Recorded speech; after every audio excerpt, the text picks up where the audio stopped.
heartfelt reminder that we are fearfully and wonderfully made. You know what I'm saying? By awesome creator. This song will be on repeat for many. I feel like who's wrestled with meeting the standards of social media and being image conscious. You know what I'm saying? And I'm glad that KB took the leap. I expect to hear this on CCM radio a lot. You know what I'm saying? Simply because it's not as hip hop as a whole lot of other stuff. You saying hip hop, I feel old saying hip hop, man, but hip hop is a part of hip hop. So, but anyway, I feel like CCM radio will pick this up. That this was a power move by KB. It was a beautiful song, and I can't wait to play it for my daughter. Whenever I have a daughter. Whenever, I can have a daughter one day. Thank you. All right, so what about the track Libre featuring Tommy Royale? Especially as with it being Hispanic Heritage Month, me being Puerto Rican, when I heard "Yo soy libre," I was like, wait a minute. He really just said, like, dude, the chorus is so crazy. I think Tommy really did his thing. I think I really appreciate KB's love for the Hispanic Latino community and how much he's embracing that between this and Long Live the Champion. And then the fact that he's always working with Kardec now. I really appreciate the Latin influences, and I think it's just an amazing, especially concert song. Whenever concerts come back, this is going to go crazy. I'm be honest with you. I thought it was solid. I ain't finna lie. I had to look up what Libre meant. Exactly. Yeah. At first, I thought the whole song was about Nacho Libre. I was like, why are they doing the song about Jack Black character, bro? And then I saw that Libre meant free. I was like, okay, that's cool. You know what I'm saying? I think that Tommy sounded good on the record. He had a good sound vocally, although it was, the gap, the language gap, but he still sounded good vocally and sonically. I like the inflections that he put in the verse. I feel like every record had a lot of replay value up to here. This one for me, probably just because of the barrier and everything else, it fell to the wayside. I love how KB reaffirmed the value of marriage and fidelity in his verse. You know what I'm saying? Like, there's a line of staying in the picture won't crop it out for you. You know what I'm saying? I was like, okay, so just that whole standing on the bar, which he does a lot, I guess, because, he a skinny brother with dreads in Florida. It's a lot of temptation. We got to remind all the ladies, like, hey, look, I'm a one-woman man in all the bars, but I really appreciate that. You know what I'm saying? Yeah. Yeah, I had to Google what Yo Soy Libre means as well, but I thought the beat sounded good. I thought this beat was built a little differently than everything else. There was some room to it with like the strings plucking over the top. I thought it sounded really good. And whatever Tommy Royale said, I thought it sounded great. But I really wish I could speak Spanish so I could understand some of that. Yeah. How about Yes Song? Woo! Yo, I can't lie, yo. This joint, it had me in my feels. It was super powerful to me. I really love like when an artist brings a choir on a record, especially me coming from like a gospel background. It adds a whole another layer, you know what I'm saying? And just like not even there's like Hillsong choir, but when it's like a worship choir together, it amplifies the record so much, especially when it's a record like this one. The breakdown towards the end, man, first time I heard it, y'all, I was like, yes, Lord. You know what I'm saying? And then by the time, man, the drop came back in, it was over. If you would have kept that for another 5 seconds, I would have been on the floor. You would have to get the blankets and all of that. But real talk, I feel like that this is, with all that's going on in the country, a record like this is one that's very needed. And it speaks to all of us in our lives where we are right now. You know what I'm saying? I needed to hear this record, real talk. I thought it was really cool that he chose this song. Like, this isn't, I mean, it's kind of a popular worship song, but it's not like Hillsong or Chris Tomlin. This is Vertical Church, so I thought it was really cool that he chose this song. But like you said, it fits the theme of like 2020. Like, this is something we needed to hear. I also had a note here that this instrumental sounds different than the other worship tunes. The other ones were like big and like booming. This one sounds more CCM, like it would fit on the radio a little better, a little more poppy. I don't even know what it was that made it sound differently, but it was just a little, I don't know. I had maybe a little more poppy. But he was more deep emotionally with this one. He took it in at the end when he talks about let it all go dark around me, hand in the face I can't see. I have nothing left to bring. God Almighty, please, you have my baby. You won't miscarry me. That hit my heart, bro. Right. So it was great. There's like, he shifts everything. It's not like just getting hype. It's like, okay, let's bring it in. Let's talk about some serious things. But yeah, yes, I will continue to lift you high. Yeah, I thought it was dope too. Yeah. Yeah, I'm not gonna add a single thing to what these dudes said. They summed it up perfectly. All I'm gonna say is CHH artists, make sure you get more choirs moving forward. We need it in this genre. That's right. Dark Skin featuring Black Violin. Let's hit that track. Yeah, I feel like Dark Skin is such an incredible, powerful, phenomenal record. It had so many layers in it and so much to dissect. I think the listener will you know what I'm saying, will keep eating on it. They'll get something different every time. This is one of the more creative songs on the project. And it's one where the artist is able to address the social climate of things in a way that didn't steer the conversation away from the main theme of the album. And I feel like, as always, just pointing to Jesus.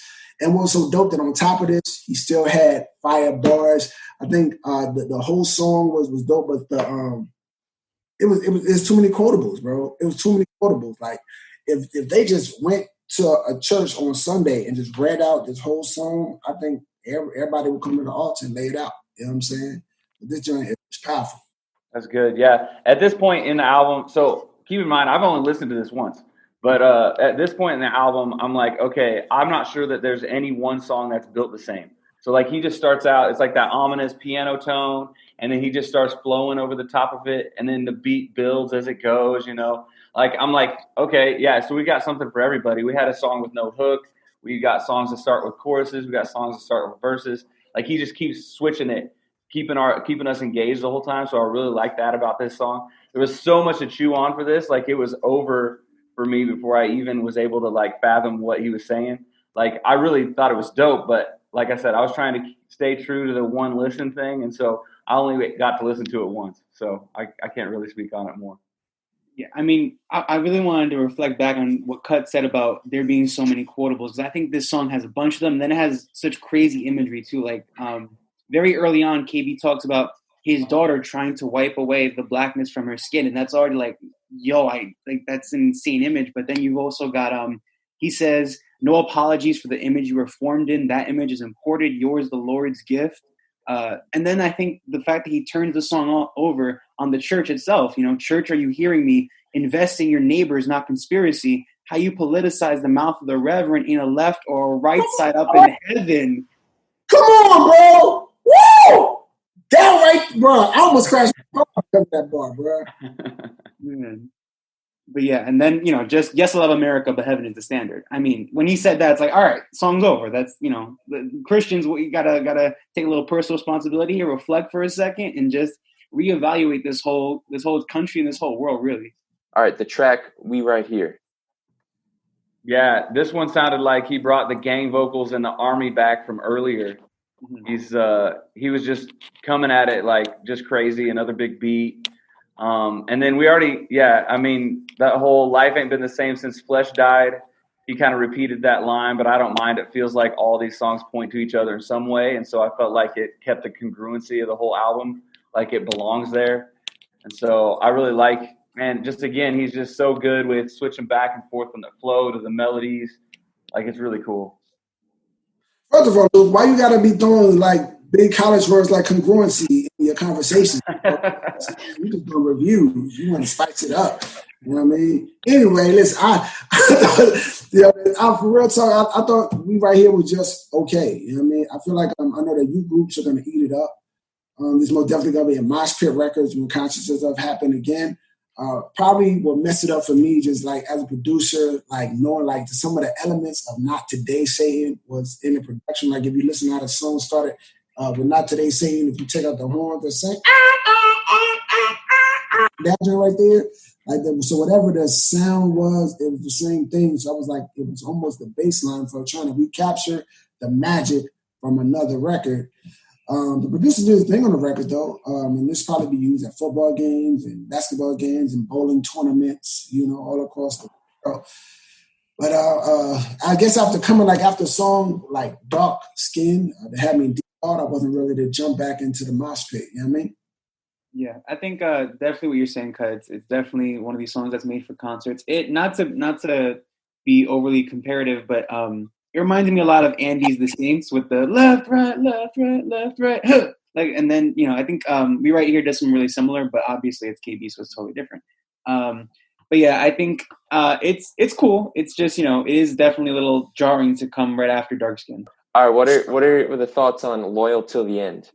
I like the design of the beat. Like when you talk about the way that the drum pattern comes in, it already sets the tone, lets you know what's about to go down. Like Young Jock at a ball in Australia. Hey, you know what I'm saying? But at first when it was coming on, I thought it sounded kind of like a Kanye West type record. So I thought, in the night it feels, you know what I'm saying? But because of that, you know what I'm saying, when it progressed, I wish Kanye did jump on it, you know what I'm saying? He might get washed, you know what I mean? But I mean, it's true, bro. He would have got washed up, you know what I mean, the river, you know what I mean, go down to the river.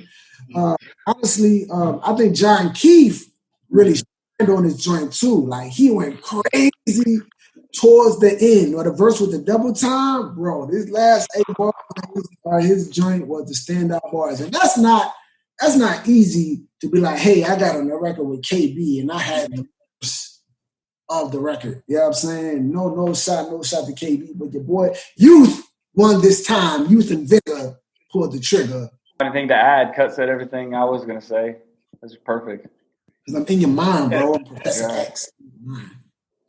Yeah, the only thing I'll say is, like, man, I just appreciate KB for putting a lot of the younger guys on his records at this point, like John Keefe, Tommy Royale, Ty Brazel, and back in Today We Rebel. I think he's really giving the younger guys a chance to shine. That's really important. Right. All right, how about The Name featuring Corinne Hawthorne? Yeah, this was cool. I didn't recognize this song right away. I was like, there was like something familiar to it for me, and I was like, where have I heard this? Because, like, you know, he adds like his own little like take of like the song, and so it's like sort of familiar. Like at the beginning of Armies, you don't really know it's Armies until like he says the God of Angel Armies, and you're like, oh, that's where I heard this melody before. And so I thought that was cool, like how he kind of switched it up at the beginning. I just really appreciate, again, like he just knows when to change his tone to elevate the track. So like he could have just stayed down here while he's rapping, but then he like changes the pitch and then digs in, and while the beat's building, like it's just perfect construction to the track for me. Like, and so it just keeps me engaged the whole time, gives a little emotional boost while it's going. And then I thought it was really cool that he actually had Corinne Hawthorne on it. The others were just samples, you know, and now he actually has the artist on there. Yeah, I thought this was cool. It was a cool add to the whole album. Yeah, I don't have anything to add. I'm like, yeah, that's you got it. Hey, for real, yo. So I feel like this is a good ending to the album. I feel like this will be the show ender when it come back, especially with the place that the song climbed to towards the end. Like I really enjoyed the presentation of the song. It almost felt like a record that could enter you into a place of worship. I mean, the whole album is worship. I mean, that's the word of the day. Like, you know, like Sesame Street, worship is the word of the album. But I feel like when this song is done live and this song is over, people will continue to sing it. And you have some instances of true worship of people crying out, like laying out on the floor, just in a revival type of atmosphere. And hopefully that actually happens, you know. KB's one of them cats that'll probably put aside the music and everything else to just go in and enter into the presence of God. So whenever this goes down, you know, it's gonna be awesome. And I feel like this was a cherry on top for the rest of the album. And I really didn't know that this was an actual worship song. Like some of the songs, I listen to CCM, but not like a whole bunch. You know, but so I didn't. And maybe it wasn't. So I have a Corinne Hawthorne song in my iTunes library called "The Name." Maybe it's not. Maybe it's just like, yeah, but it's really similar. So like that's why I just thought that's what it was. So maybe it's not. I just want to say that in case we're watching this video later and someone's like, yo, that's just an original song. Okay, and the final track, Si Lo Are, featuring Blanca and Musico. Well, what I'll say about this one is, like, KB waits to bring all of the elements together, right? Dude took Spanish, worship, and trap and put it all together and made a totally different thing. And it's like, I think that song is just such a great marriage of those three sort of like subgenres of music. And it's like KB, he has such a diversity about him as a person that I think he really represented well, especially with this song. And having it be the closer is, I would argue, almost perfect. I really couldn't understand a lot of it, but it was like the Yeah song. So it was just, I mean, I was there in it. I was like, I'm still vibing it.